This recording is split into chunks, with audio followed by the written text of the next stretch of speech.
Bom dia a todos e todas. Bem-vindos à 20ª Jornada IBEP Rio,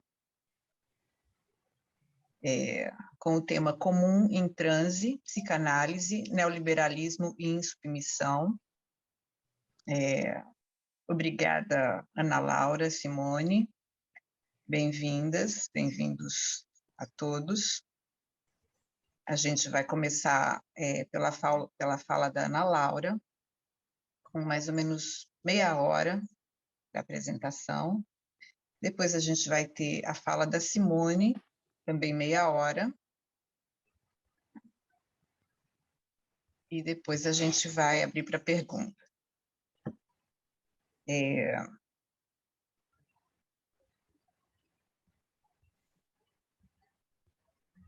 É um prazer ter vocês todos na 20ª Jornada do Espaço Brasileiro de Estudos Psicanalíticos, Comum em Transe, Psicanálise, Neoliberalismo e Insubmissão.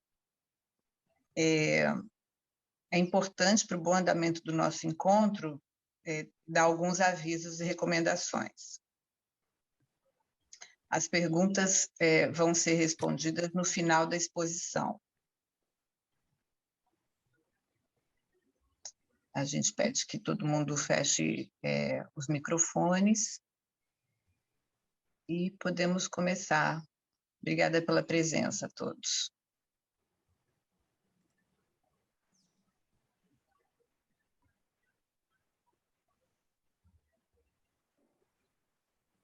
Ana Laura, podemos começar. Bom dia. Sim. Então, bom dia a todas e todos. Bom dia, Ângela. Bom dia, Simone. É um prazer estar aqui com vocês. Queria agradecer ao convite da IBEP Rio, parabenizar pelo tema da jornada. E o trabalho que eu vou apresentar se chama Colonização do Corpo da Mulher no século XXI. E eu espero poder depois abrir aí para uma conversa com vocês.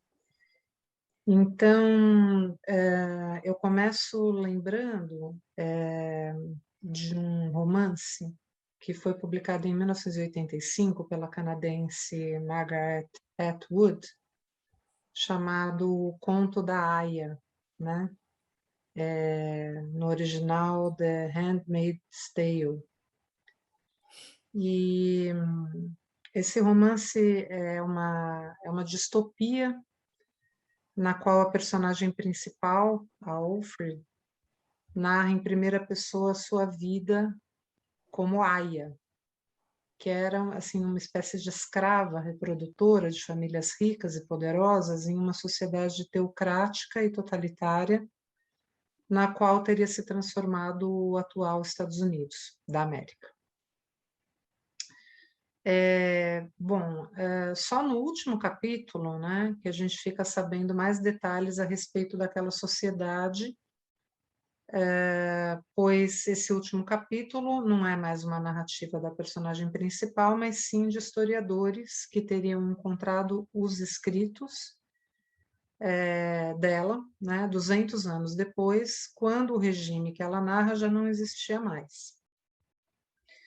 Durante o livro, por outro lado, temos acesso, através da narrativa da protagonista, de sua vida anterior à Revolução Teocrática, com padrões semelhantes ao que costumamos chamar de democracia. Alfred era uma mulher, entre aspas, normal, com trabalho, marido e filha.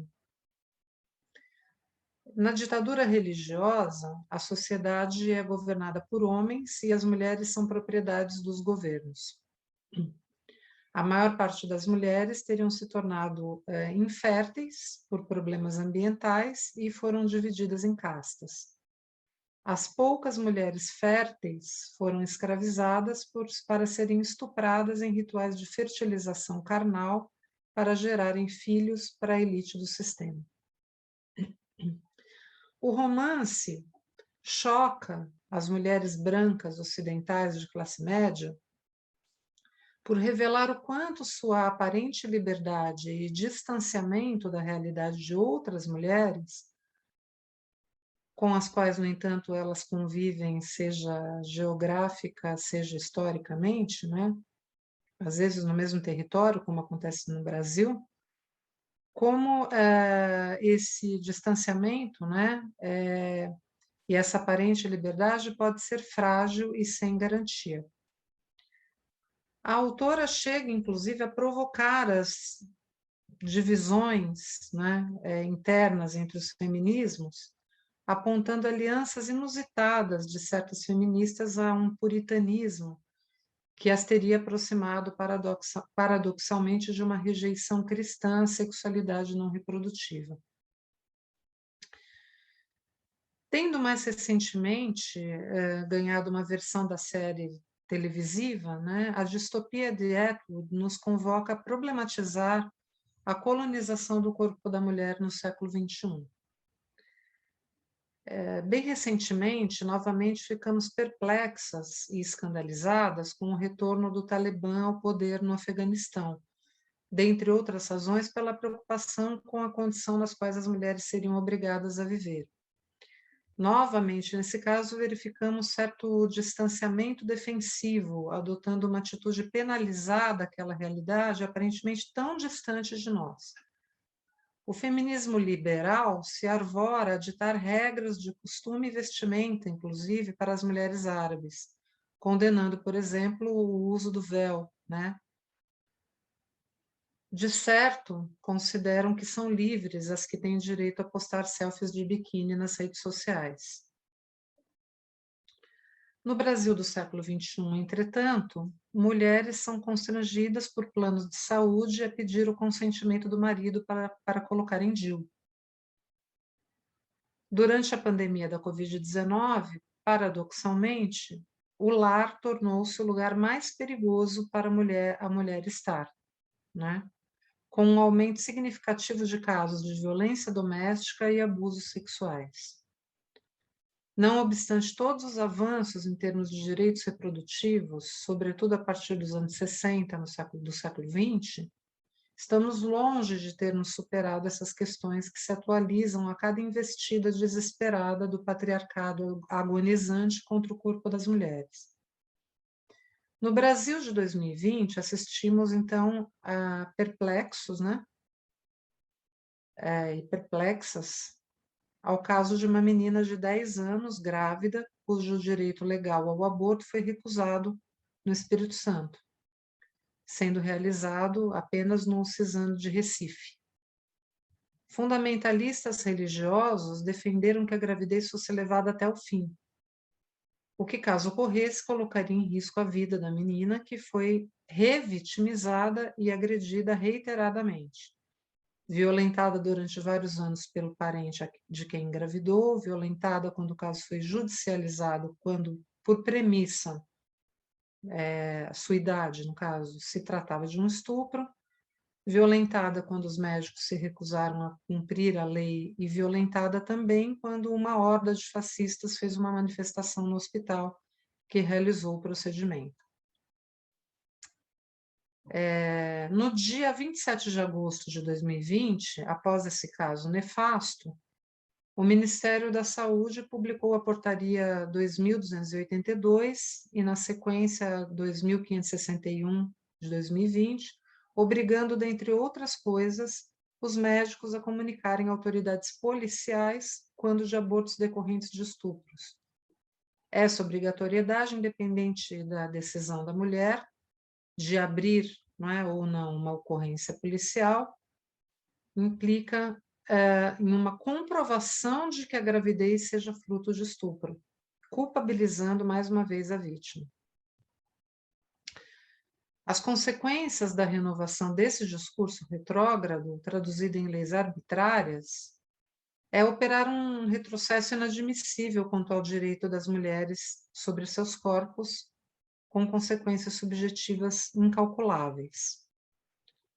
Então, a gente vê que a gente não está tão longe assim do conto da Aya, né? Quanto aparentemente se imagina. Mas a história da colonização do corpo da mulher é bem mais complexa e antiga. Na transição para o que mais tarde, a partir do século XVII, se estabilizará na escrita do que Lacan chamou de discurso universitário, né? Curiosamente, ocorre a maior quantidade, né, de queima de corpos na fogueira, sobretudo de mulheres, presume-se que cerca de 75% eram mulheres. E aqui nós temos um aspecto bastante interessante para a gente analisar, né? Porque, embora a chamada caça às bruxas tenha durado cerca de 5 séculos, segundo os historiadores, o auge da perseguição ocorreu justamente nos séculos XV e XVI, a transição do mundo medieval para o mundo moderno, que corresponde à descentralização do poder da igreja. Então, a gente vê claramente que tinha uma disputa de discurso ali, né? Esse ponto é bem curioso, porque durante muito tempo se supunha que o pior período teria sido na Baixa Idade Média. E hoje sabe-se que o auge da perseguição ocorreu exatamente no início da queda do teocentrismo, né? Em 1484, então no século XV, foi publicado pela Igreja Católica o chamado Malleus Maleficarum, né, o Martelo das Bruxas, que afirmava serem as mulheres naturalmente mais propensas à bruxaria. A historiadora brasileira Denise Santana evidencia em seus trabalhos como, na modernidade, o pretexto terapêutico se aliou rapidamente a interesses morais. Governar o corpo passou a ser condição para governar a sociedade, administrar os afetos e domar as emoções. Muitos historiadores apontam para o fato de que as mulheres, com sua sabedoria popular e conhecimentos sobre a cura das doenças, partos e etc., tornaram-se uma ameaça para a nova ordem médica em ascensão. O surgimento da família burguesa, por sua vez, confina a mulher ao lugar de mãe recatada e do lar, cuja tarefa é a de parir e criar filhos que se tornarão os futuros cidadãos de bem.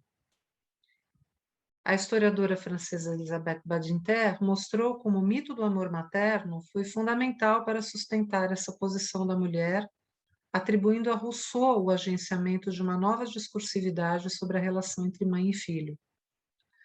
Isso eu trabalhei bastante no meu livro, da fantasia de infância ao infantil na fantasia, quando eu pude debater com uma outra historiadora, dessa vez a brasileira Sandra Corazza, lá do Rio Grande do Sul, cujo trabalho me parece essencial para a abordagem dessa questão. Através de seu estudo sobre o que ela chama de dispositivo de infantilidade, podemos acompanhar o quanto o discurso sobre a importância da maternidade, tal como concebemos a partir da modernidade, é correlato a um novo discurso sobre a infância. Se a infância, aos moldes do discurso universitário, passa a ser o tempo de desenvolvimento e constituição de um adulto ou sujeito desenvolvido e constituído, a família, mas sobretudo a mãe, passa a ocupar um lugar central para que essa ordem familiar possa se sustentar. Como pude argumentar naquele trabalho, a invenção do mecanismo da roda, no qual as crianças indesejadas eram depositadas nas portas das igrejas, é uma representação emblemática desse giro de discurso em relação à infância e à maternidade. Badinter tem denunciado o risco atual de um retorno a esse discurso, da naturalização da maternidade, né? Numa entrevista concedida aqui no Brasil em 2011, ela tinha recém, na época, lançado o seu livro O Mito do Amor Materno, Conflito, a Mulher e a Mãe. Ela vai dizer o seguinte, eu vou ler um trechinho, porque acho que é um trecho bem provocador assim, dessa entrevista. Ela diz assim: tento desconstruir um mito que vem se consolidando nas sociedades modernas com a participação de todos esses grupos, ou seja, o da mãe perfeita. Movidos por ideologias as mais variadas, feministas, ecologistas e os intelectuais que eu combato, tratam de sedimentar no caldo cultural do século XXI a ideia de que, uma vez mãe, a mulher deve enquadrar-se em um modelo único, obedecendo a dogmas que, de tão atrasados, sepultam os avanços mais básicos trazidos pela industrialização. Estou falando de pessoas, e aqui vem a parte provocadora dela, né? Que torcem o nariz para cesarianas e chegam a fazer apologia do parto sem anestesia, sob o argumento de que há beleza no sacrifício feito em nome dos filhos, já no primeiro ato. Demonizam o uso da mamadeira e até da fralda descartável. Para essa gente, as mães nunca devem estar indispostas para suprir as necessidades de sua prole. Essa pressão só causa frustração e culpa nas mulheres. Isso é um ponto interessante, acho que para a gente debater depois, né? Para a psicanálise, a maternidade é fundamentalmente uma função. Foi Lacan quem nomeou de função materna uma série de processos que ocorrem entre o bebê humano e qualquer outro que encarne o papel essencial de humanizá-lo. Desde que Freud descobriu o inconsciente e nomeou de complexo de Édipo um conjunto de relações paradoxais e determinantes que ocorrem desde o nascimento, sabemos que, de certo modo, precisamos nascer duas vezes. Um nascimento biológico e outro nascimento simbólico que nos humaniza, nos tornando seres de desejo e de direito. Tomar a maternidade como uma função tem dupla consequência ética. Em primeiro lugar, a de promover a disjunção no que diz respeito à redução histórica da mulher à mãe. Ou, em outras palavras, apontar para o fato de que uma mulher não tem como destino inexorável ou determinante de sua existência ser mãe. Em segundo lugar, apontar para a desnaturalização da maternidade, indicando que, mais além das distintas configurações familiares, o que está em jogo em termos estruturais é a entrada na linguagem e na cultura, e que, portanto, essa função poderá ser exercida por qualquer outro, independentemente de sexo, gênero ou relação biológica. Esse tratamento da maternidade como algo cultural e não biológico localiza a psicanálise como aliada do movimento feminista que luta historicamente pelos direitos reprodutivos. Desde que Simone de Beauvoir escreveu O Segundo Sexo, sabemos as consequências nefastas da redução do corpo feminino às suas funções biológicas e reprodutivas, como se os ovários e o útero definissem o destino das mulheres. Para Beauvoir, o trajeto possível à época foi a recusa radical da maternidade, o que abriu caminho para a luta feminista pelos direitos reprodutivos e conquistas como a pílula anticoncepcional e a legalização do aborto. Posteriormente, foi possível dialetizar essa posição através do reconhecimento da maternidade como uma das vias possíveis de expressão do feminino. E, atualmente, tem-se problematizado e debatido o significado social da maternidade a partir da noção de gênero. Se a maternidade é uma função, como podemos compreender sua redução histórica a um destino natural de quem nasce com ovários e útero? Ora, essa redução se deve justamente aos movimentos de colonização e dominação do corpo da mulher. E é nesse contexto que se localiza, por exemplo, a criminalização do aborto como um dos agentes mais cruéis e perversos dessa colonização. O próprio Freud se pronunciou a respeito quando da perda de sua filha Sophie, vítima da gripe espanhola, quando vivia uma terceira gestação que havia deixado claro que não queria. Freud critica os médicos retrógrados e os métodos anticoncepcionais da época em uma carta a Oscar Pfister, de 1920. Se refere a uma lei tola e desumana que obriga as mulheres a continuar com gestações indesejadas. Com efeito, as leis que regulamentam os direitos reprodutivos das mulheres fazem parte de um conjunto de dispositivos de dominação secular. No livro Dar à Alma, História de um Infanticídio, Adriano Prosperi, um escritor italiano, nos conta a história de Lucia Cremonini, moça pobre, provavelmente experimentando uma gravidez fruto de estupro. Foi um dos primeiros casos de condenação e enforcamento por infanticídio, em 1709. Esse caso, em particular, revela uma mudança de discurso e uma aliança ideológica entre a ciência da época, a moral e a religião.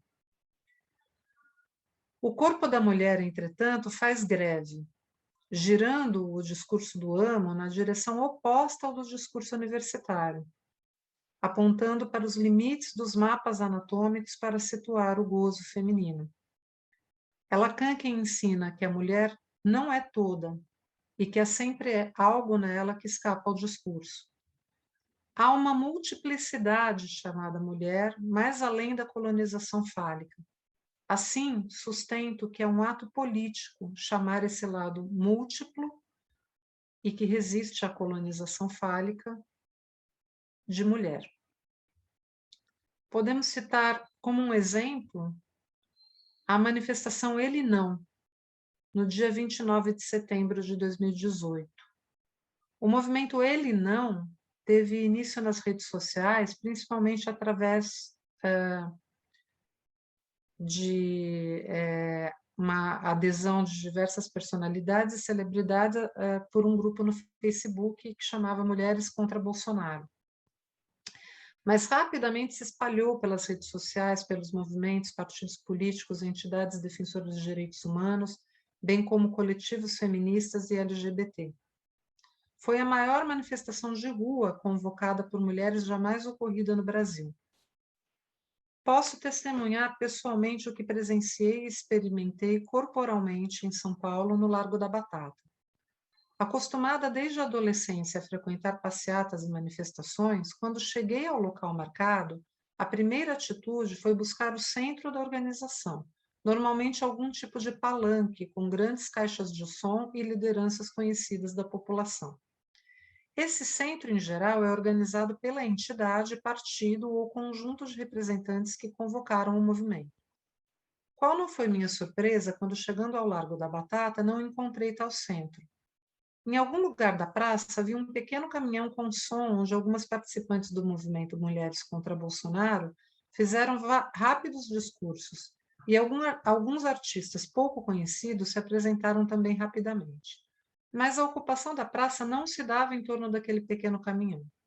Ao contrário, tratava-se realmente de uma ocupação descentralizada, formando um tipo de conjunto que nos é muito caro a nós psicanalistas, um conjunto aberto, e, portanto, um conjunto que não formava um todo identificado horizontalmente aos modos do que Freud descreve em Psicologia das Massas e Análise do Eu.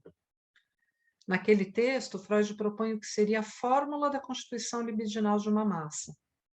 Uma reunião de indivíduos que substituiriam o seu ideal de eu pelo mesmo objeto e, como consequência, estabeleceria-se uma relação entre eles recíproca e uma identificação egóica, digamos, horizontal, né?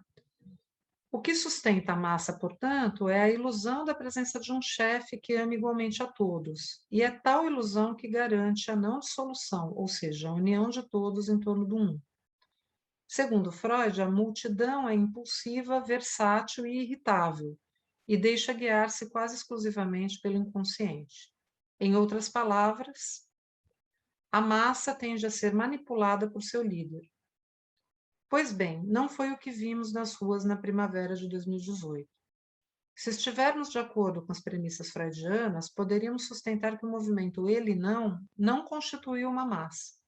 Muito pelo contrário, a lógica da dissolução estava presente ali como causa, já que aqueles conjuntos múltiplos e diversos não constituíam um todo que pudesse se perpetuar em torno de uma unidade.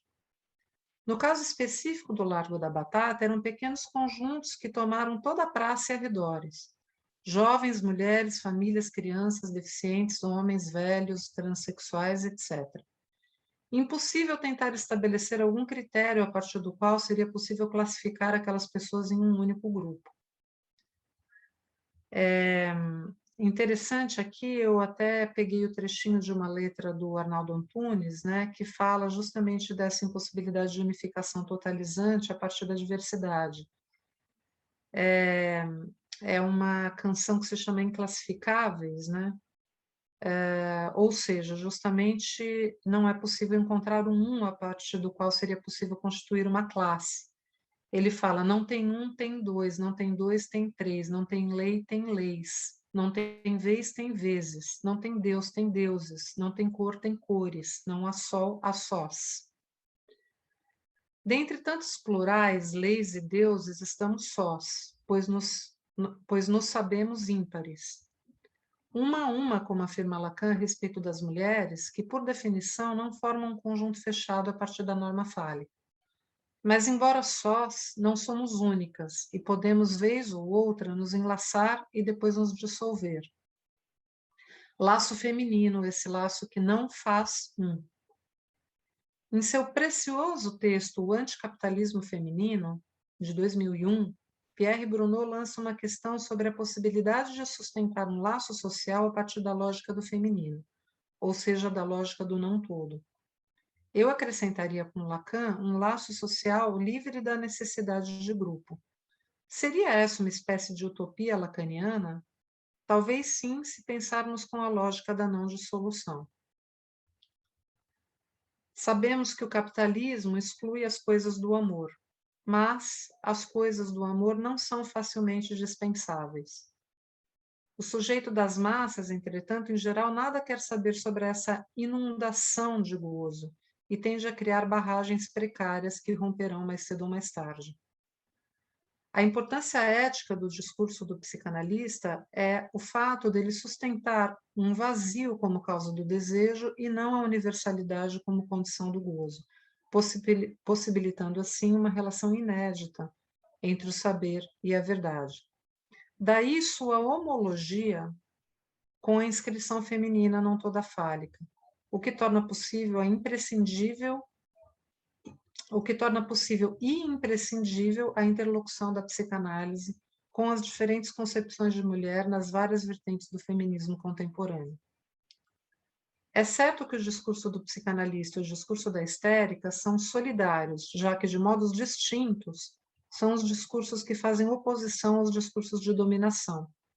O discurso da denúncia, da revolta e da militância, desse modo, não deveria ser ridicularizado e menosprezado por psicanalistas de gabinete. A maior parte das transformações sociais ocorridas no último século deve bem menos aos consultórios dos psicanalistas do que aqueles que puseram seus corpos e vozes na rua. A escuta analítica do militante, entretanto, pode evitar que ele se transforme em um mártir, e isso faz muita diferença. Não é de hoje que rodas espontâneas de mulheres incomodam. Antes, elas eram chamadas de bruxas, quando praticavam o sabá e eram queimadas nas fogueiras. Agora, nossas fogueiras são outras, mas seguimos sentindo o cheiro da fumaça do machismo quando nossos corpos decidem tomar as ruas para nos manifestarmos de um modo não todo. Mesmo assim, ocorreu de estarmos lá, um dia de setembro, e nossas vozes ainda ecoam, ele não.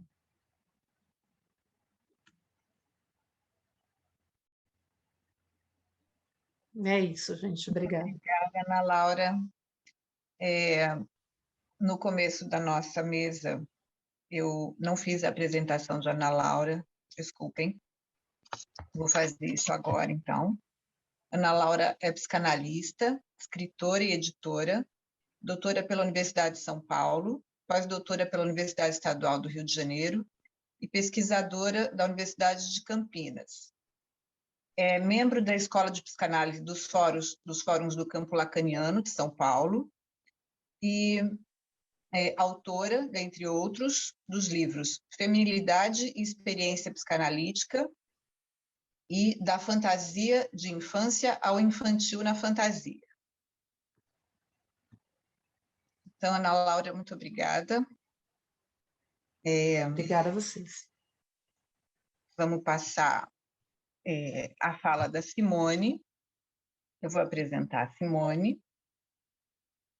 Simone Perelson é psicanalista, membro do EBEP, professora da UFRJ no programa de pós-graduação em Teoria Psicanalítica e Escola de Comunicação.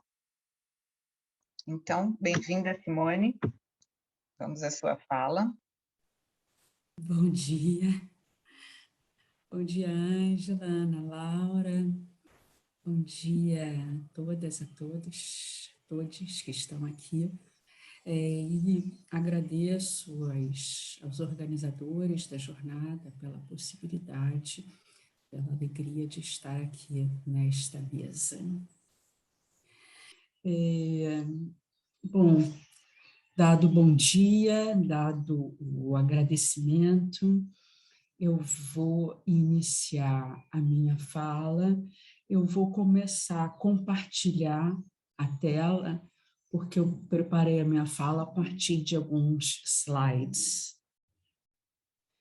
Bom, eu vou iniciar a minha fala com a frase que Paulo Galo ontem falou na comunicação dele e que me tocou,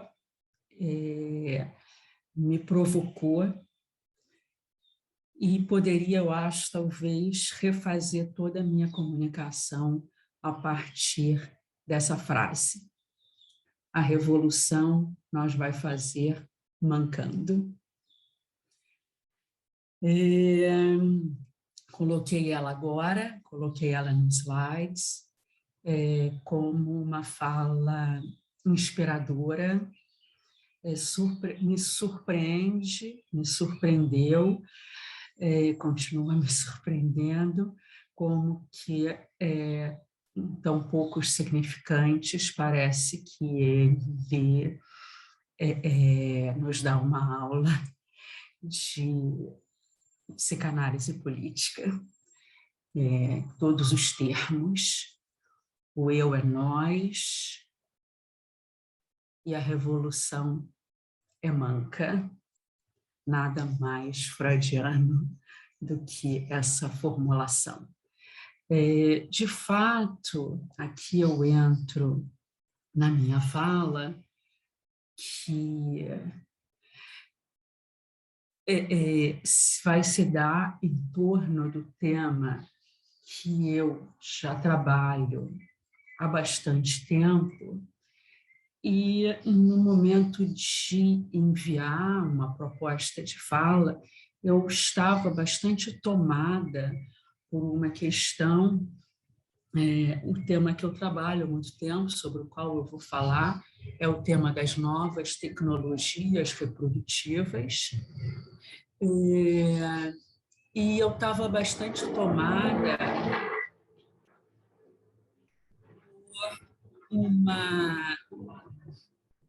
pela última resolução que o Conselho Federal de Medicina publicou a respeito do uso das novas tecnologias reprodutivas, colocando, então, mais um capítulo, e é sobre isso que eu vou falar, um pouco sobre a história, e vou falar particularmente de 2 capítulos dessa história, das novas tecnologias de gestão da produção da vida. Né?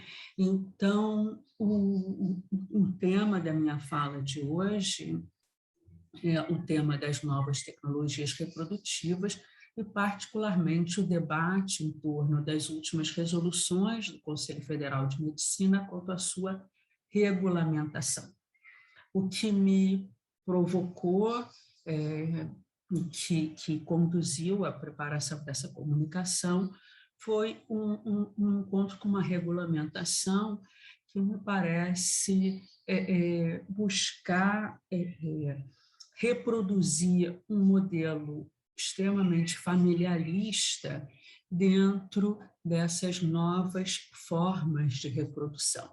Quer dizer, uma gestão da produção da vida que estranhamente, frente a inúmeras possibilidades de constituição de novos laços de parentesco, novos laços sociais, busca reproduzir, de uma certa forma, um modelo familiarista.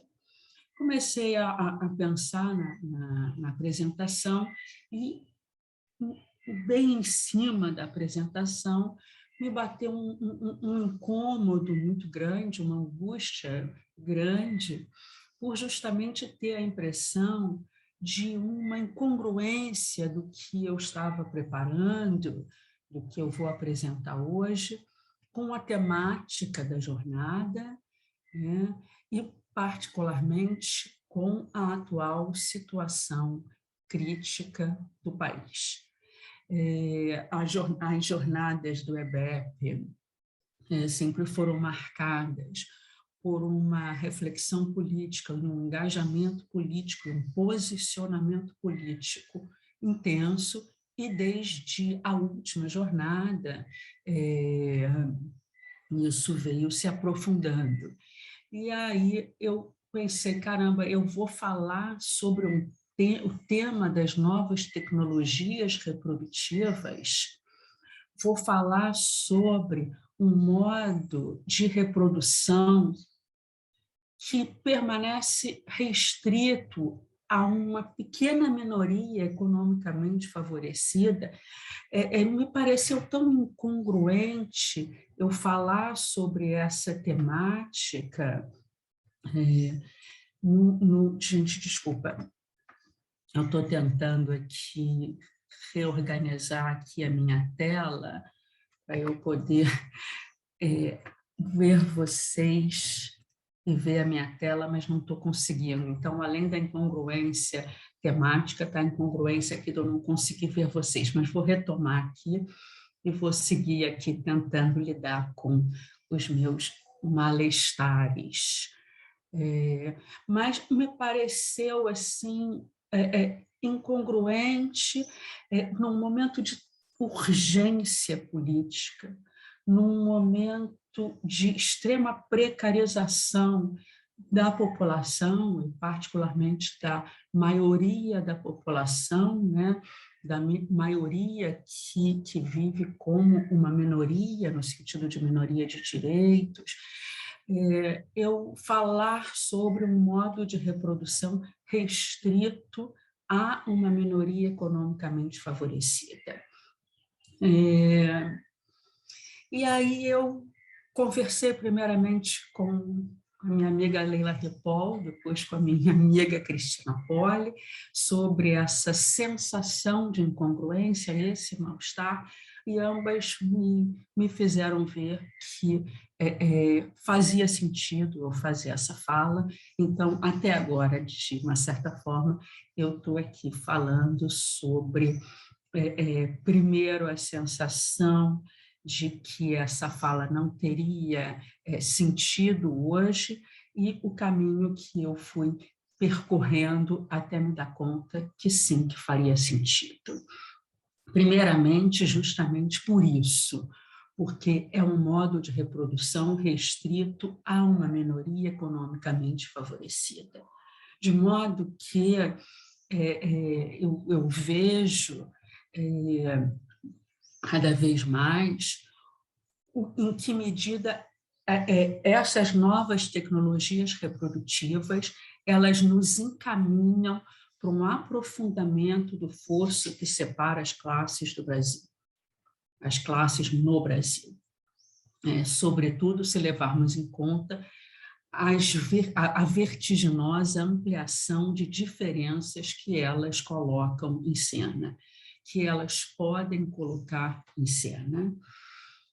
Primeiramente, o favorecimento à reprodução de alguns grupos em detrimento de outros, na medida em que uma minoria economicamente favorecida tem acesso a novas tecnologias de reprodução, permitindo contornar os problemas de infertilidade, enquanto que a grande maioria da população não tem acesso a essa modalidade de contorno das dificuldades de reprodução, de modo que já há claramente hoje no nosso país uma tecnologia que favorece a reprodução de alguns grupos em detrimento de outros.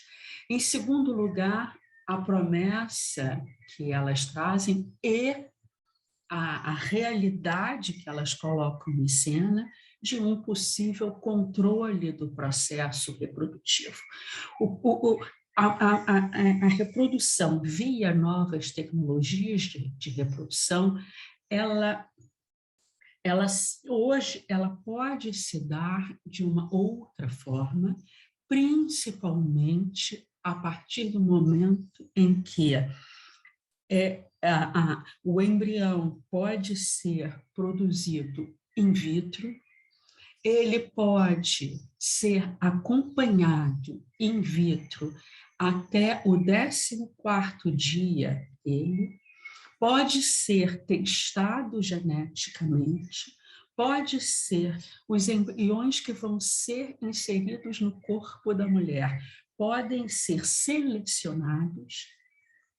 A escolha dos gametas e dos embriões por parte das pessoas pode ser feita, portanto, nós nos encaminhamos para uma possibilidade de controle, de seleção, de gestão, de manipulação da vida a vir, dos filhos a nascerem, de modo que hoje nós temos uma possibilidade de uma reprodução absolutamente programada, controlada, manipulada, e uma forma de reprodução que se dá pelo acaso.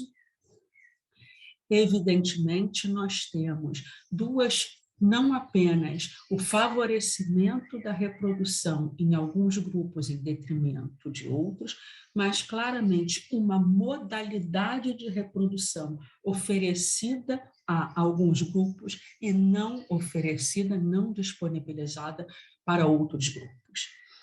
Isso não é pequeno. Isso não é pequeno, isso não me parece pouco importante.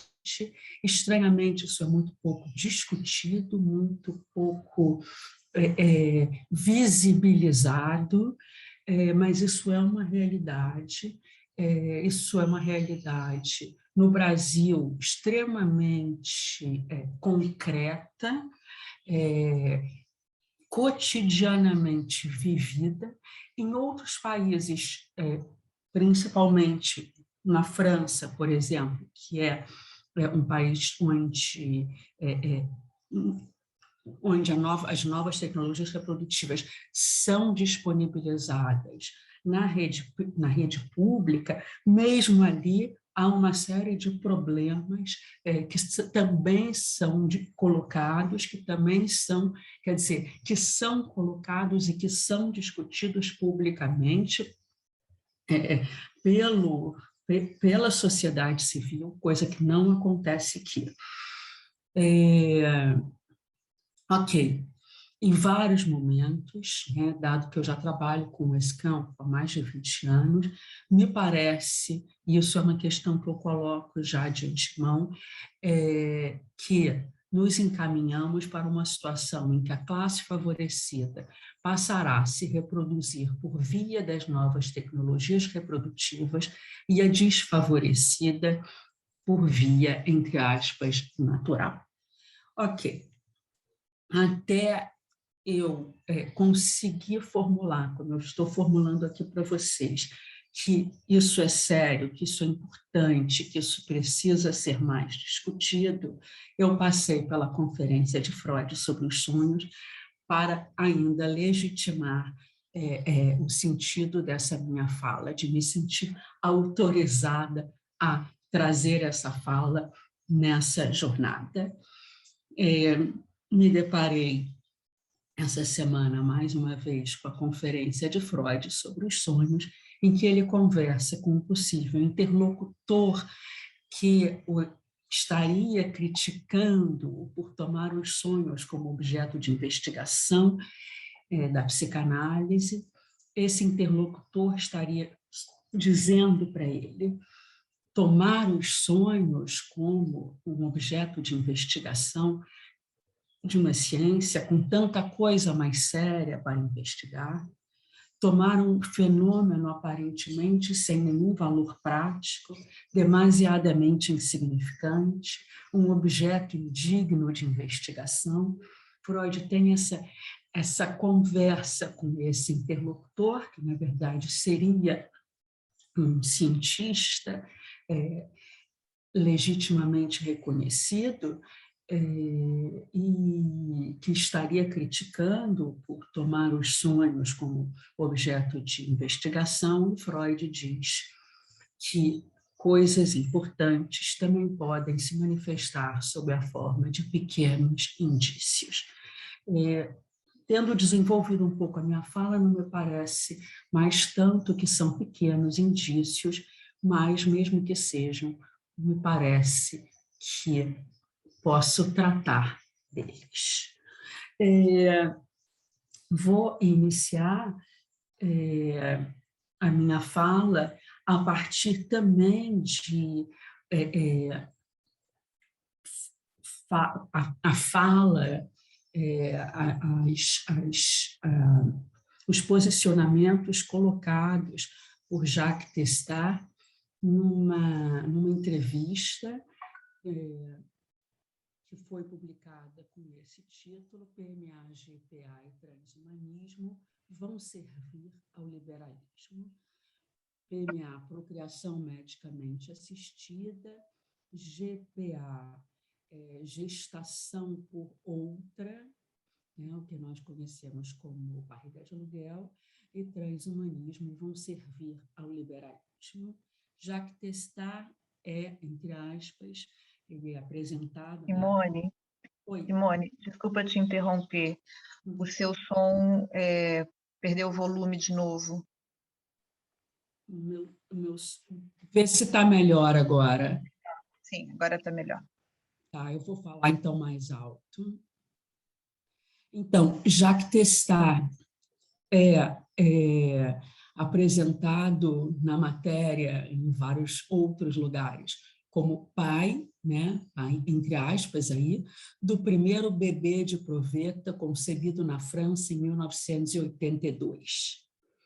Nessa entrevista, ele denuncia os riscos de submissão à lógica do mercado e ao eugenismo fluido a que as novas tecnologias da reprodução podem servir. Como ele diz, teríamos um desenvolvimento em curso de um mercado da procriação assistida. Ele opõe-se à gestação por outra, falando que teríamos, nesse caso, a redução da gestante à condição de escravidão. Faz referência a uma situação da Índia, onde encontramos um estabelecimento que acolhe 200 doadoras de útero que são vigiadas e controladas permanentemente. Opõe-se também a PMA para todas, um movimento que surgiu na França e que, de fato, foi bem sucedido, porque o que era reivindicado foi acatado por uma lei publicada agora na França, em junho de 2021, que dá direito de acesso a pessoas sozinhas e casais homossexuais à reprodução assistida, tanto no sentido de colocá-la como dentro da lei, porque até então ela estaria fora da lei, como também de oferecê-la no serviço público. Era uma reivindicação, um movimento. Da mesma forma que houve o casamento para todos, surgiu PMA para todas, porque até agora, até junho de 2021, o acesso à reprodução assistida na França e a regulamentação e legislação sobre essa nova forma de reprodução só era restrita a casais heterossexuais, casados ou em união estável. Abriu-se agora, então, para pessoas sozinhas e casais homossexuais. Jacques Testard é não apenas o pai do primeiro bebê de proveta, mas é também explicitamente, posiciona-se publicamente como um cientista de esquerda que adota as pautas da esquerda e ele opõe-se à PMA para todas. Então, o que ele diz? Sei que é bastante polêmica essa formulação dele, não é à toa que eu estou partindo dela, tá? Mais no sentido de provocar uma conversa, tá? Mas até para indicar o quanto é complexa, é problemática, é cheia de armadilhas, e aí quando eu falo em armadilhas eu me lembro mais uma vez do Paulo Galo falando ontem, quantas e quantas armadilhas a gente tem tido que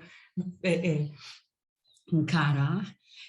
O que ele coloca, o desejo de filho não é o sumo da vida dos indivíduos.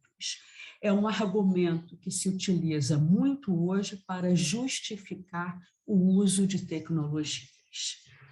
Ele diz, desde sempre os homossexuais ou as pessoas sós se viraram para ter filhos sem recorrer à medicina.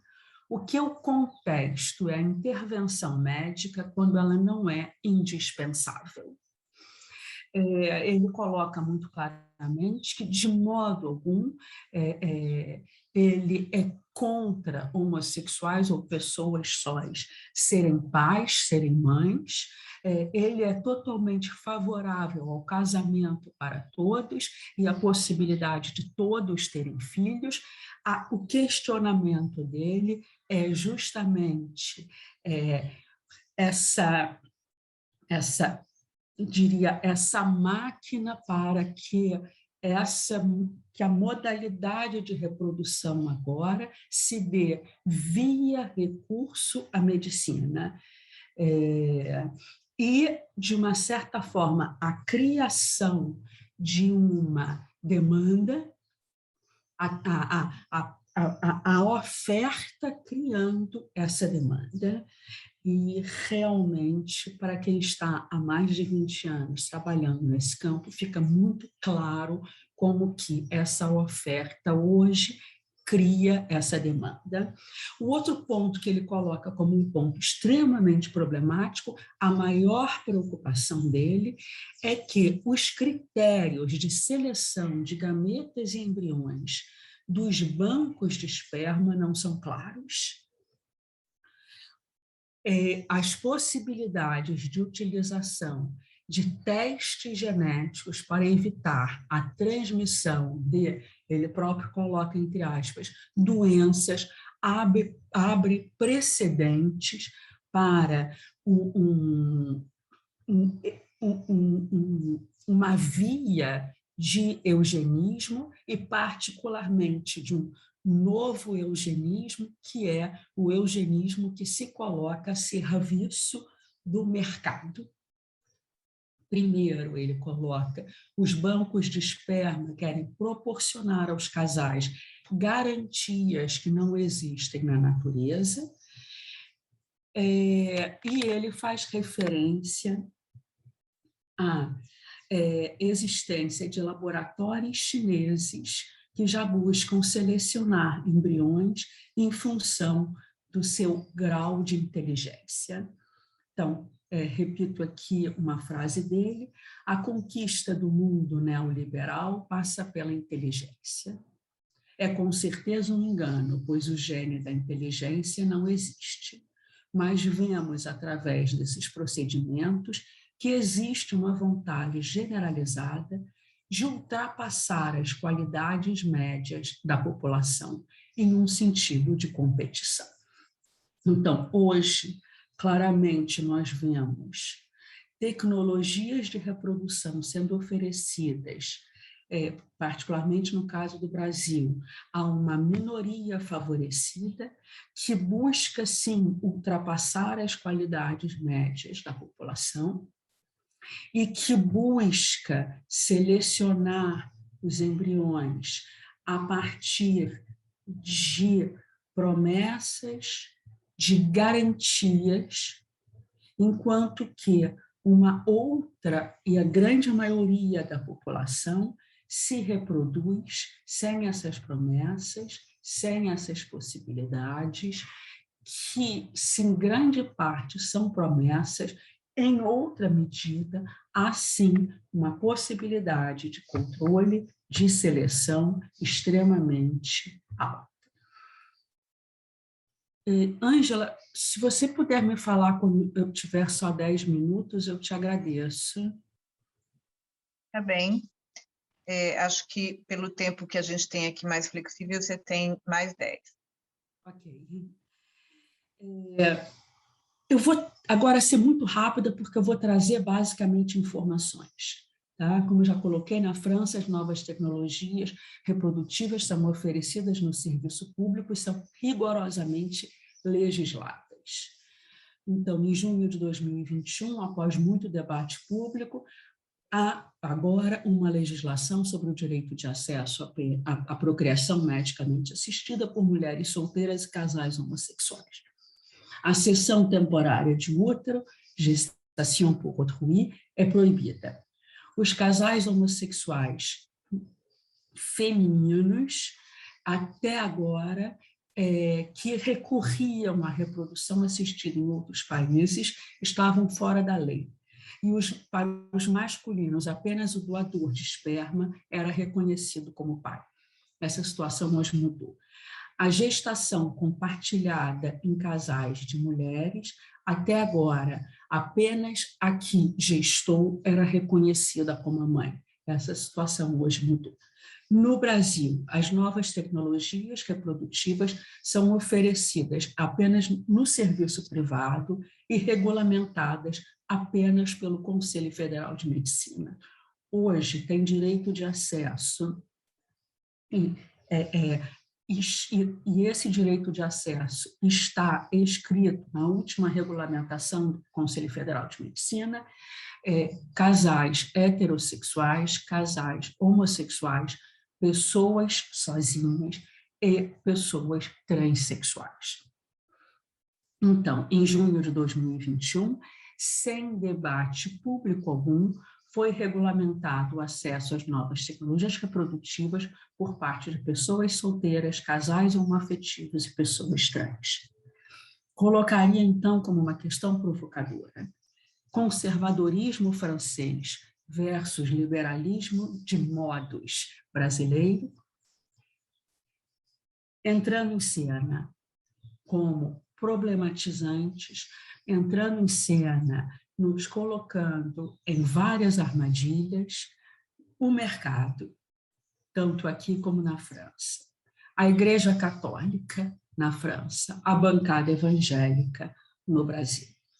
A bancada evangélica, junto com o lobby dos médicos, está acompanhando muito de perto, intervindo bastante nas transformações da regulamentação desses novos modos de reprodução. Esta regulamentação é elaborada, reelaborada, modificada já desde 92 pelo Conselho Federal de Medicina. É o Conselho Federal de Medicina que regulamenta, nós não temos legislação, o que é totalmente diferente da situação da França, são os próprios médicos que regulamentam a sua prática, e a bancada evangélica está acompanhando, intervindo bastante, de modo que hoje nós temos um confronto entre a busca de liberalização, de acesso cada vez maior às novas tecnologias reprodutivas, e poderíamos dizer a ampliação da sua população de consumo. O lobby médico vem trabalhando com bastante sucesso no sentido de ampliar a população de consumo deste produto que está sendo vendido, e a bancada evangélica vem buscando o tempo inteiro restringir esta população. Então, hoje nós temos como armadilha esses dois polos. Nessa medida, eu intitulo a minha comunicação, coloco bem atrasado o título da comunicação, já quase no momento do fim dela, Novas Tecnologias Reprodutivas, o Comum em Transe. A promessa do novo, a persistência do velho, o velho vestido com novas roupagens. Porque as novas tecnologias reprodutivas permitem, de fato, a construção de novos laços de parentesco, de novos comuns. Na medida em que seu desenvolvimento é regulado, em diálogo com movimentos sociais, como, por exemplo, vemos na França, essas novas tecnologias podem se colocar a serviço de insurgências contra um modelo nuclear burguês de família e de laço social. Mas na medida em que, como é o caso do Brasil, é exclusivamente regulado pela aliança entre a ciência e o mercado, ela nos parece se colocar muito mais a serviço da preservação, da busca de preservação, do hoje falha, hoje fracassada, preservação fracassada do modelo nuclear burguês, conduzindo-nos cada vez mais, de fato, à destruição dos laços sociais. O que eu vejo com muita clareza nas novas formas de reprodução e nas novas, basicamente nas novas formas de reprodução, é uma ilustração da destruição neoliberal dos laços sociais, transformados cada vez mais em relações entre partes, relações contratuais entre partes, já que toda a regulamentação pelo Conselho Federal de Medicina dessas novas formas de reprodução é baseada no contrato de consentimento esclarecido, livremente assinado por ambas as partes. Estou com pena porque eu sei que eu não vou conseguir apresentar para vocês, mas vou até onde for possível.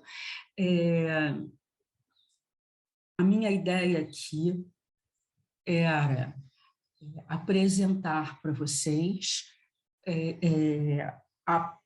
alguns elementos, alguns itens da primeira resolução do Conselho Federal de Medicina, publicada em 92, a respeito das normas éticas para a utilização das técnicas de reprodução assistida, e, em seguida, a última resolução, publicada agora, em junho de 2021, também pelo Conselho Federal de Medicina. Então, eu vou seguindo e paro onde der, até porque eu fiz uma seleção do que me pareceu mais importante de trazer aqui, mas ambas as resoluções vocês têm acesso, evidentemente, pela internet, não são grandes, e vocês podem ver essas modificações que eu busquei destacar aqui. Mas eu vou indo com vocês até onde for possível. Primeira resolução, 1992, ela começa assim: considerando a importância da infertilidade como um problema de saúde com implicações médicas e psicológicas e a legitimidade do anseio de superá-la. Considerando que o avanço do conhecimento científico já permite solucionar vários casos de infertilidade humana.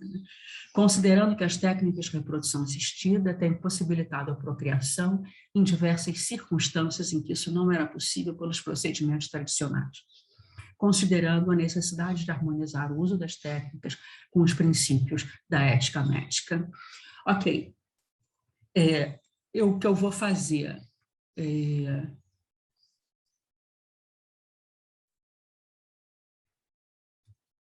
eu vou aqui para a resolução de 2021, ela começa da seguinte forma: considerando que as mulheres estão postergando a maternidade e que existe uma diminuição da probabilidade de engravidar com o avanço da idade, considerando que o Pleno STF reconheceu e qualificou como entidade familiar a união estável homoafetiva. Bom, aqui eu coloquei esses dois trechos das duas resoluções para mostrar como que houve uma progressão da disponibilização das novas tecnologias reprodutivas para sanar um problema de saúde, para, em 2021, para acompanhar as transformações sociais, né? Princípios gerais, em 92 e 2021. 92. Nos princípios gerais, o consentimento informado será obrigatório e extensivo aos pacientes inférteis e doadores. Em 2021, as técnicas de reprodução assistida podem ser utilizadas para a doação de ócitos e na preservação de gametas, embriões e tecidos germinativos por razões médicas e não médicas.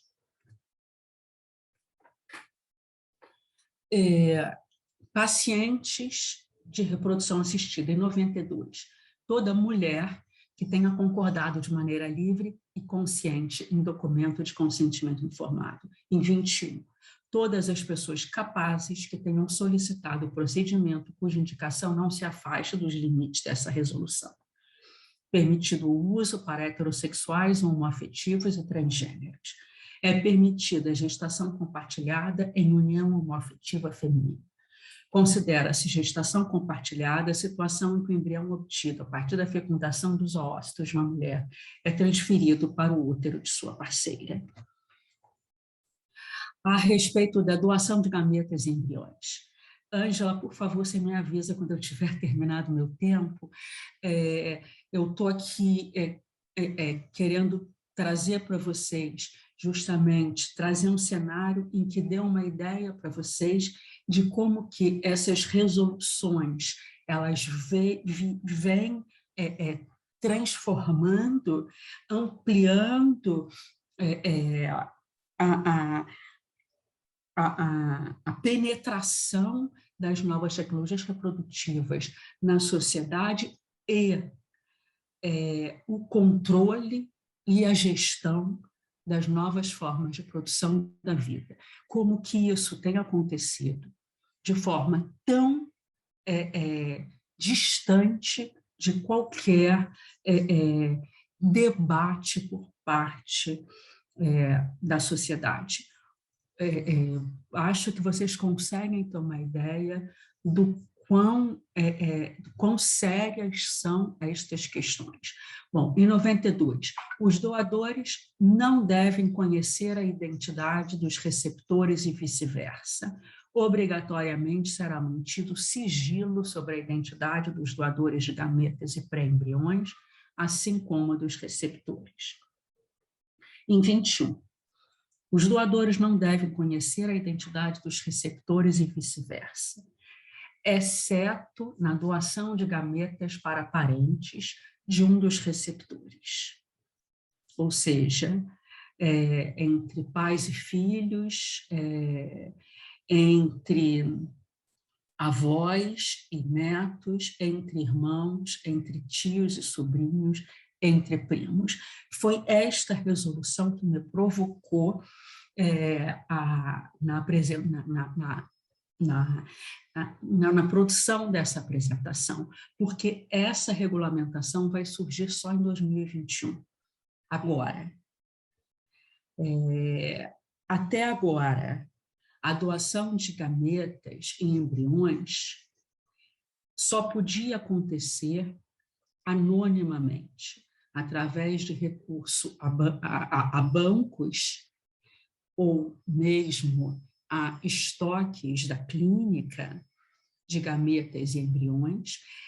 Ela era necessariamente anônima, era imposto pela regulamentação necessariamente o anonimato. Agora abriu-se uma nova possibilidade que é a doação de gametas entre parentes e, portanto, uma modalidade de doação não anônima. Simone, Isso... Oi. Mais 3 minutinhos, eu acho que seria bom para a gente ter tempo para as perguntas. Ok, Ângela. Estou me dirigindo, então, para a finalização. Essa norma, ela é absolutamente estranha, incongruente com uma outra norma quer dizer, ela, na verdade, ela não é incongruente com uma outra norma,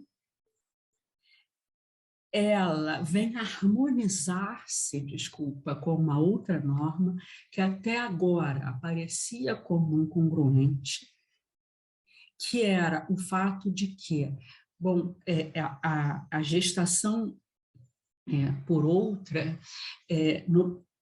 segundo a regulamentação, já é há bastante tempo autorizada no Brasil, porém, recomenda-se que a doadora do útero seja parente.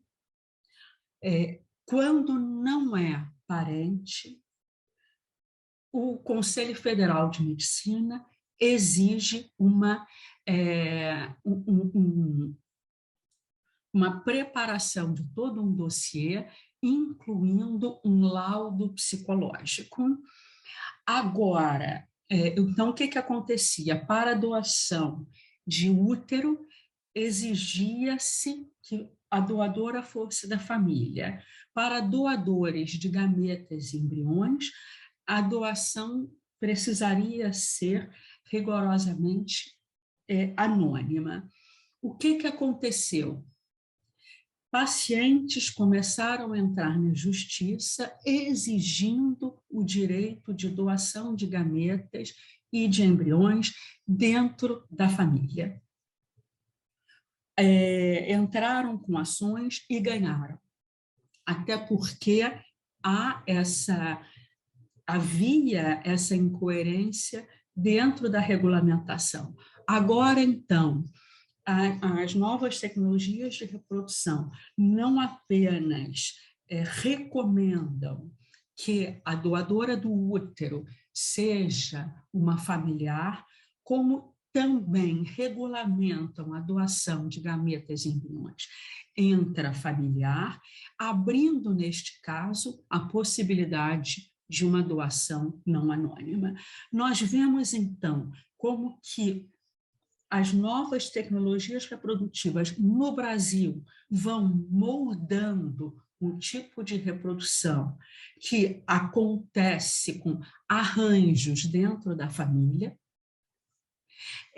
rigorosamente regulamentados por contratos privados, e as novas formas de parentesco são regulamentadas dentro desses contratos privados, a partir da noção de um consentimento livre e esclarecido, e regulamentado pelos gestores, pelos cientistas, gestores, os próprios gestores desta prática. Então, gente, infelizmente, como sempre me ocorre, eu não vou conseguir dar conta de apresentar toda a comunicação que eu tinha preparado. Estou tentando voltar aqui para a tela. Fico por aqui e já vi que, pela resposta aqui da Leila, do chat, houve alguma manifestação aqui, mas, bom, vou ficar por aqui para a gente ter o tempo da conversa e provavelmente a gente entra nessa polêmica que talvez tenha surgido aqui. Obrigada, gente. Muito obrigada, Simone. Bom, eu vou trazer aqui as observações e as questões levantadas no chat. A primeira delas, a partir da pergunta da Leila Ripoll, de um comentário e depois uma pergunta, eu vou colocar aqui para vocês. A Leila pediu para a Ana Laura comentar a necessidade do feminismo liberal ser atravessado por um anticapitalismo para sair da bolha universalista em que se recolheu. Ela comenta que o Manifesto Feminismo para 99%, de Azurra, Bhattacharya e Fraser, defende essa indissociabilidade entre a luta feminista e o anticapitalismo. E lembra que ontem o Paulo Galo destacou que o útero das mulheres pobres serve para gestar os sujeitados ao neoliberalismo.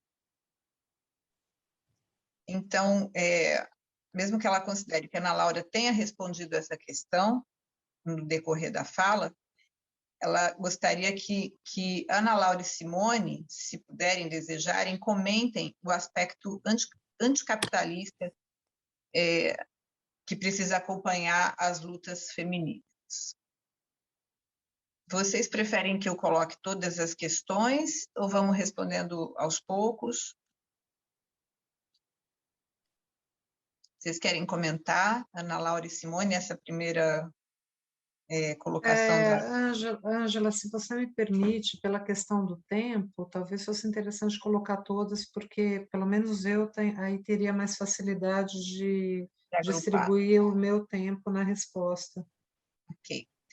A Ana Cristina Figueiredo comenta que os coletivos como um não todo, uma necessidade, no entanto, difícil de se produzir frente ao feixe, fascínio dos... A gente perde aqui. Fascínio das massas. O André Almeida diz que gostou muito da comunicação, da fala acerca do ele não, Ana Laura, e assinalou um movimento afálico sem a figura de um líder.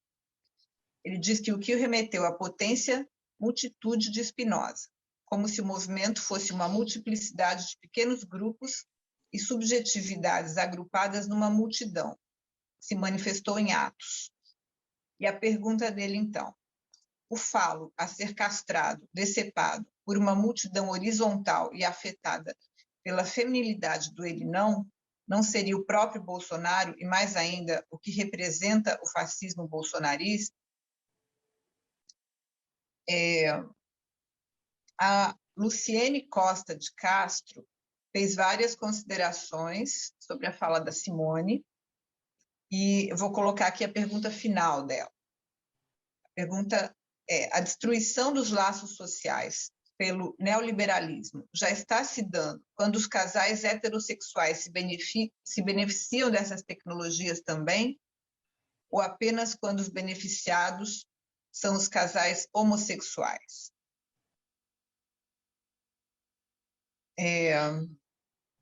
A Luciene Costa de Castro também comentou que o uso da pílula anticoncepcional por mulheres heterossexuais, pílula disponibilizada pela Aliança da Ciência com o Capitalismo, que liberou a força de trabalho feminina para o mercado de trabalho, também provocou a destruição dos laços sociais? Acho que a gente pode ficar com essas por enquanto.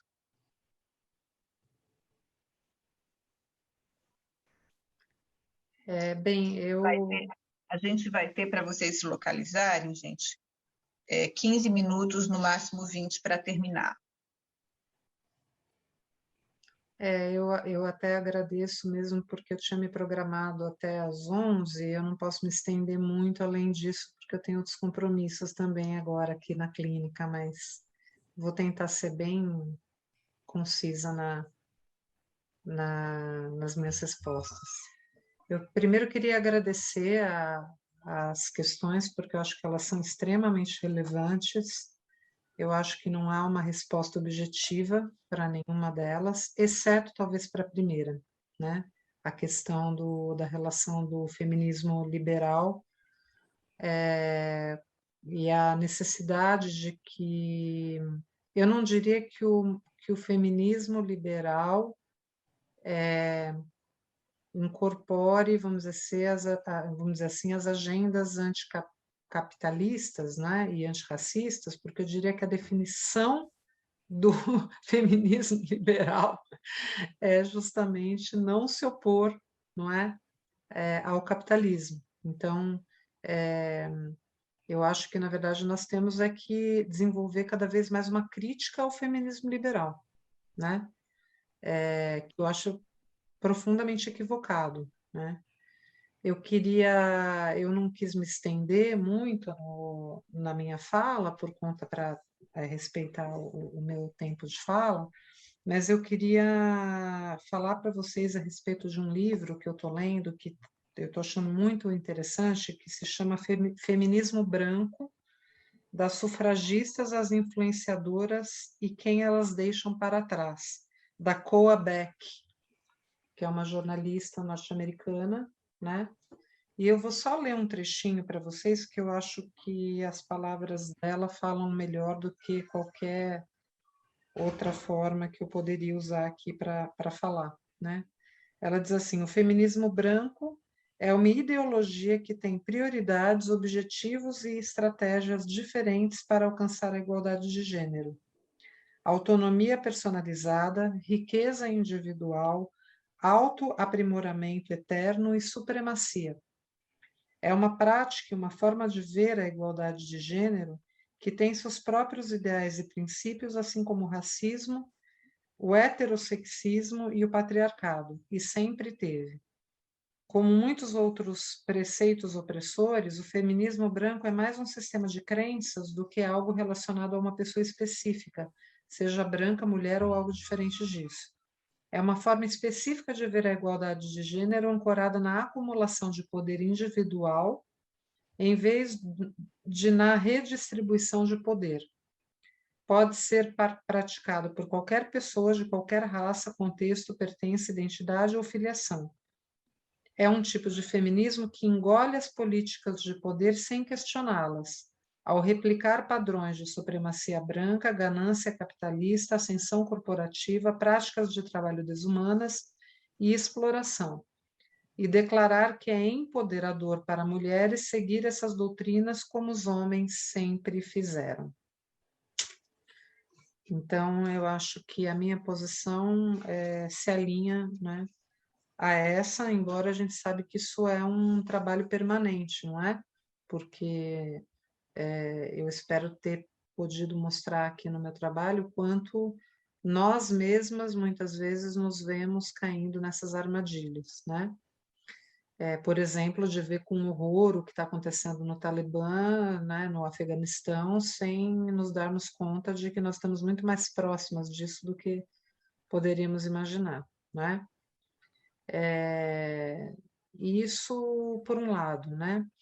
Por outro lado, eu queria, não gostaria de me desviar de algumas perguntas, que, especialmente uma que eu estou lendo aqui, que fala a respeito da questão da não toda, da formulação do Lacan a respeito da mulher ser não toda, como sendo uma negativa, né?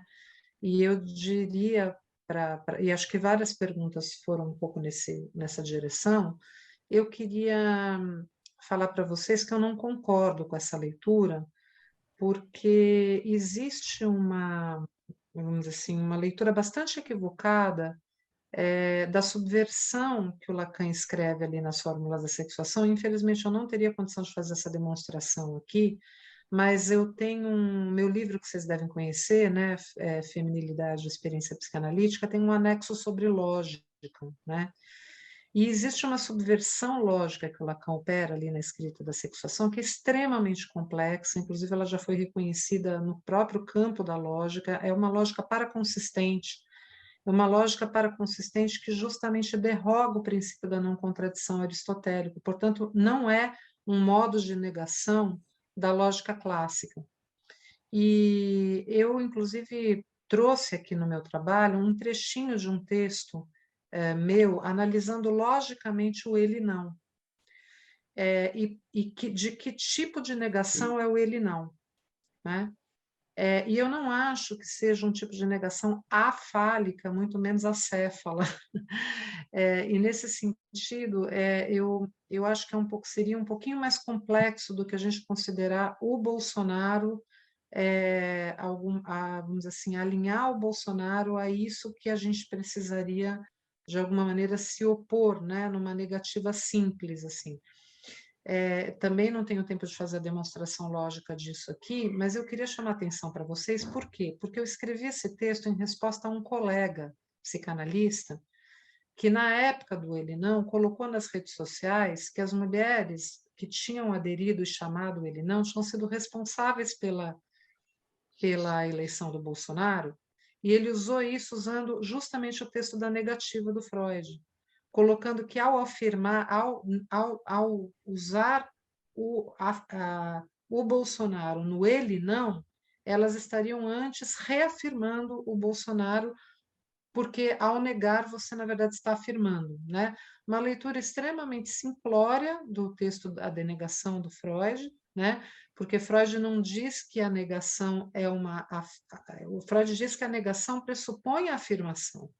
Mas o que o Freud diz no texto da negativa é que o inconsciente faz é afirmar e negar ao mesmo tempo. Então, Freud já usa aí uma outra lógica não aristotélica, né? Não é simplesmente o avesso, né?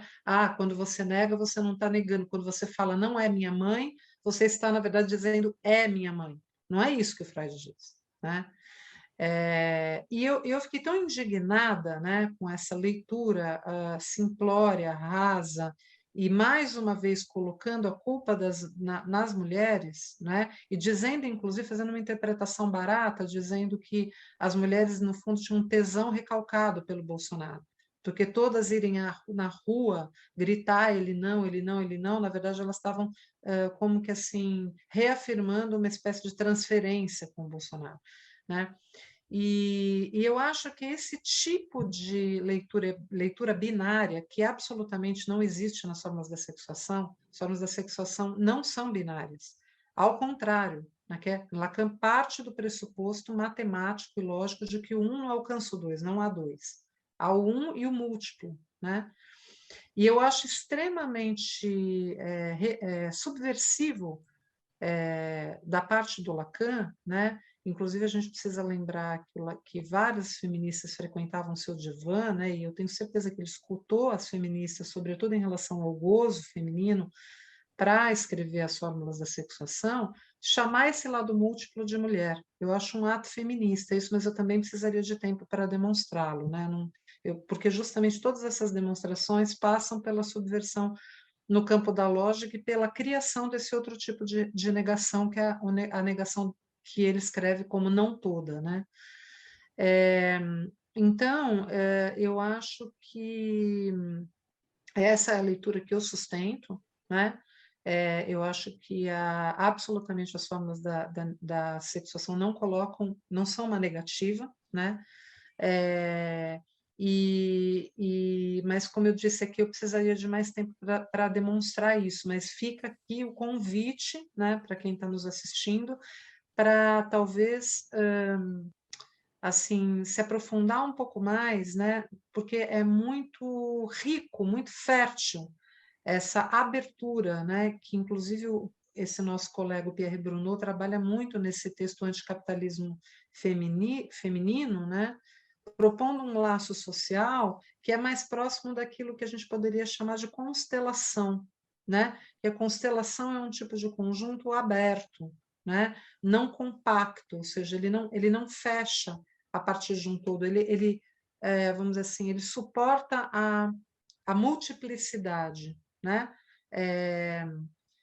Então, eu acho que essa abertura, não é, para esse tipo de conjunto múltiplo, aberto, e que se conta uma a uma, ele uma contribuição, vamos dizer assim, que a gente pode trazer para o debate, e curiosamente a partir da psicanálise, porque é uma coisa que nós, psicanalistas, conhecemos muito isso a partir da nossa escuta, da nossa prática clínica. O discurso do psicanalista é um discurso aberto, né?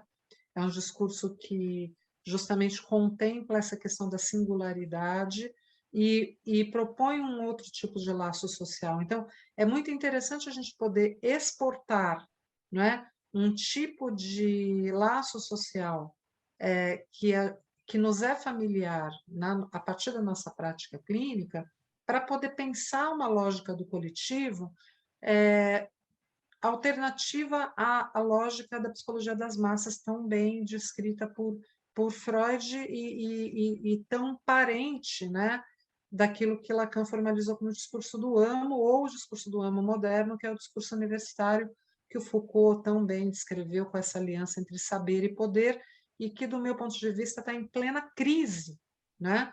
O discurso universitário que, vamos dizer assim, regeu, predominou, né, enquanto discurso dominante nos últimos séculos, no meu entendimento, está em plena crise, né?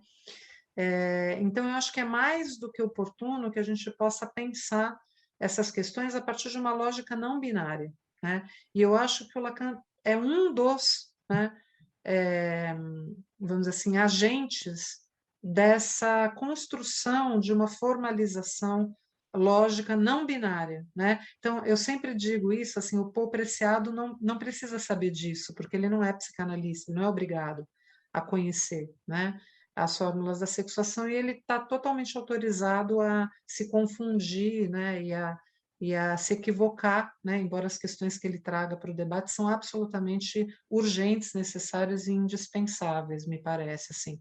Acho que a gente precisa abrir o diálogo, né, com as críticas que ele faz, inclusive, à própria psicanálise, muitas delas bastante, no meu modo de entender, justas, sobretudo aos psicanalistas, acho que menos à psicanálise e mais aos psicanalistas. Mas, por outro lado, acho que cabe a nós, né, poder abrir esse diálogo e, a partir da especificidade do nosso discurso, trazer, né, essa contribuição específica da psicanálise na cidade dos discursos, nos outros campos de conhecimento, porque me parece uma coisa extremamente original, que se a gente perder isso, a gente joga a criança fora junto com a água do banho, né? Então, eu acho que tem uma, vamos dizer assim,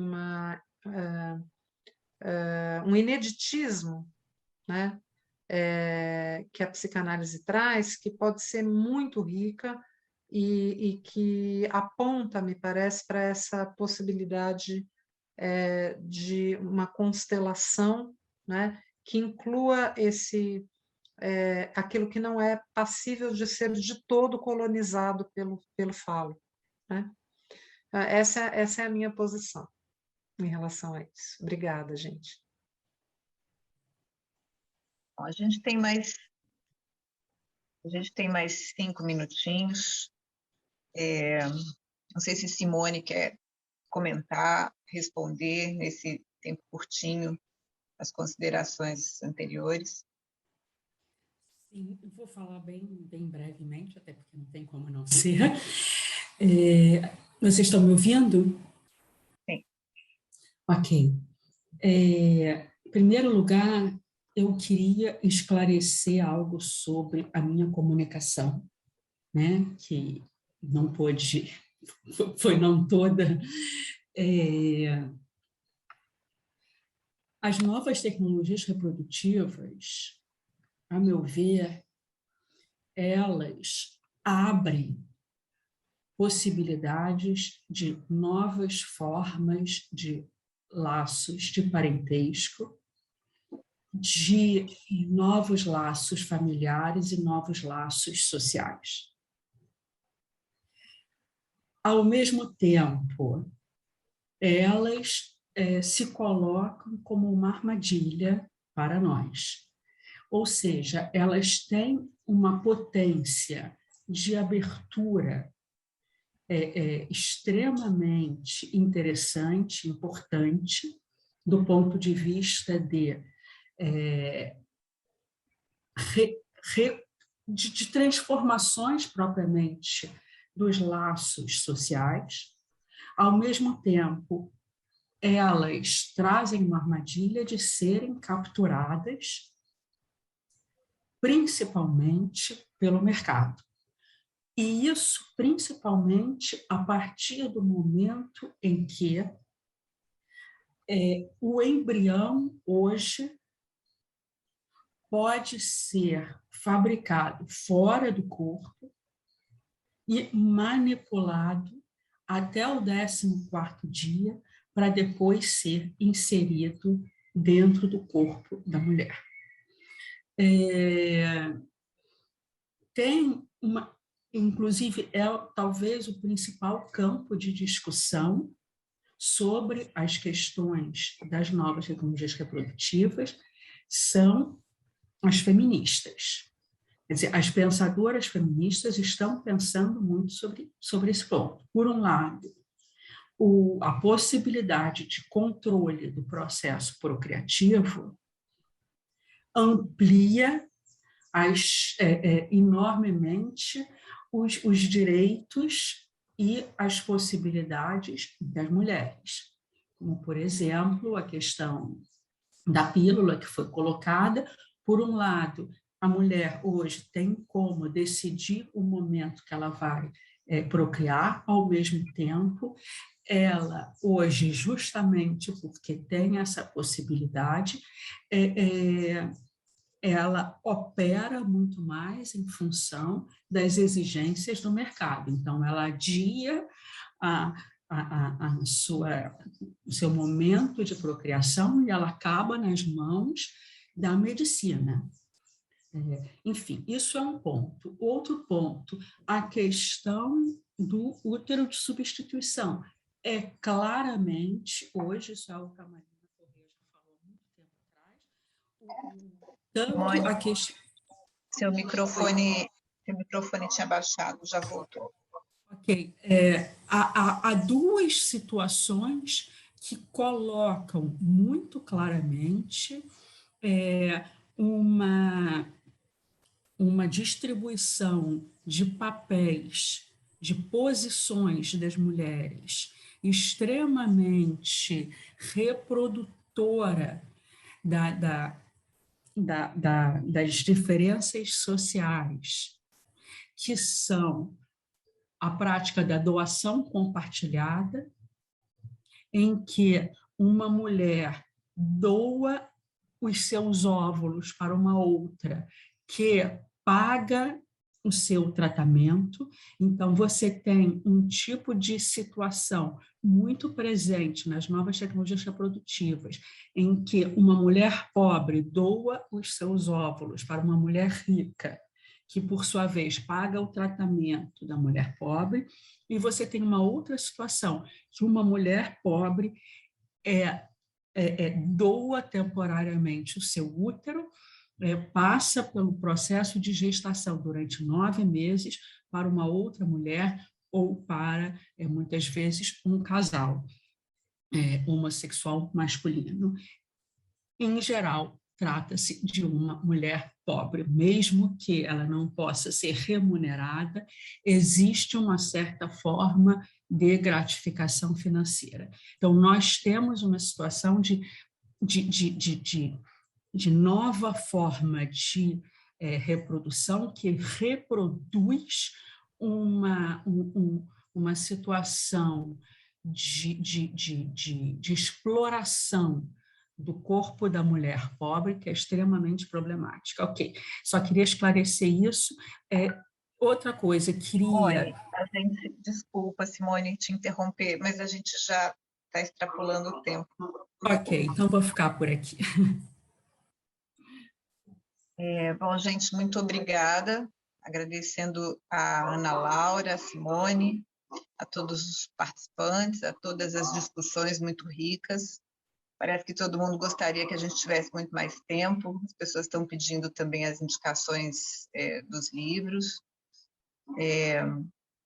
Então, a gente vai terminar.